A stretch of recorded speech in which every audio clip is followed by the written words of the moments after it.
अमरावतीतून हा आढावा आपण घेत होतो त्या कोल्हापूरच्या एका मोठ्या बातमीकडे वळूया।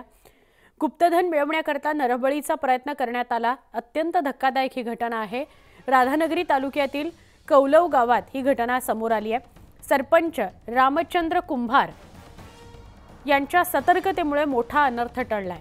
घरात खड्डा करून नरबळी देण्याकरता विधी सुरू होते असा संशय व्यक्त केला जातोय।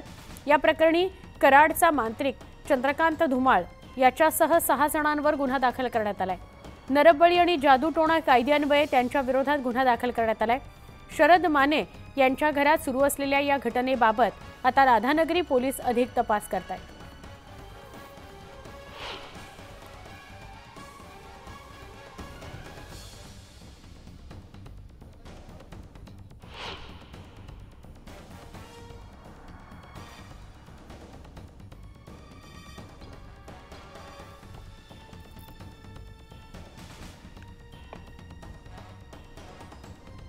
या गावामध्ये हा सगळा प्रकार घडलेला आहे। मी त्याच परिसरामध्ये आणि तेच हे घर आहे। या घराकडे पाहिलं आणि रस्त्याकडे पाहिलं तर तुम्हाला साधी भनक सुद्धा लागणार नाही आतमध्ये काय चालू असतं।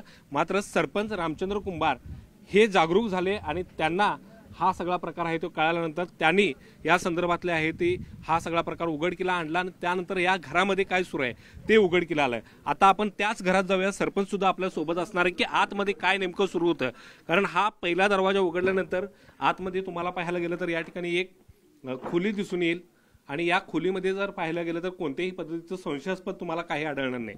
त्यानंतर हा दुसरा दरवाजा आहे। हा दुसरा दरवाजा आहे तो हा मी ओलांडून गेल्यानंतर आतमध्ये पाहायला गेलं तर या ठिकाणी सुद्धा सुरुवातीला एक आहे ती खोली आपल्याला दिसून येईल। या खोलीमध्ये सुद्धा तुम्हाला काहीही संशयास्पद आढळणार नाही।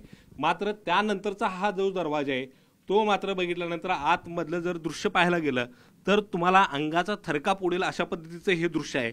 या ठिकाणी पाहायला गेलं तर मोठाच्या मोठा खड्डा या ठिकाणी अगदी देवघरासमोर खणल्याचं या ठिकाणी दिसून येते आणि या खड्ड्यामध्ये पाहायला गेलं तर या ठिकाणी पाणी सुद्धा साचल्याचं दिसून येते, कारण पावसाळ्याचे दिवस आहेत आणि या बाजूला लिंबू सुद्धा आपल्याला दिसून येत आहेत आणि याच ठिकाणी जे आहे ते मांत्रिक बसून काही धार्मिक विधी करत होते आणि ते सगळे विधी आहेत ते सरपंच रामचंद्र कुंभार यांच्या निदर्शनास आल्यानंतर त्यांनी याबाबत आहे ते ग्रामपंचायतीच्या पदाधिकाऱ्यांना कळवलं आणि त्यानंतर एकूणच या प्रकरणाचा आहे तो सगळा भांडाफोड झाला।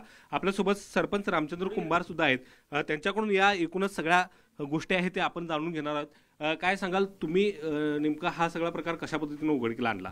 काल दुपारी मला आमच्या सदस्यांचा फोन आला की गावामध्ये अशा पद्धतीने एक हे चालू आहे आणि अंधश्रद्धेच्या माध्यमातून आणखीन धनप्राप्ती करण्याच्या आशेनं लालसेनं गावात अशा पद्धतीनं नरबळीची शक्यता आहे आणि सरपंच ह्याकडे तुम्ही दुर्लक्ष करू नका असं आमच्या सदस्यांचं हे आलं। त्यानंतर मी दुपारी पूर्ण गावाची माहिती घेऊन संध्याकाळी पूर्ण सर्वे केला।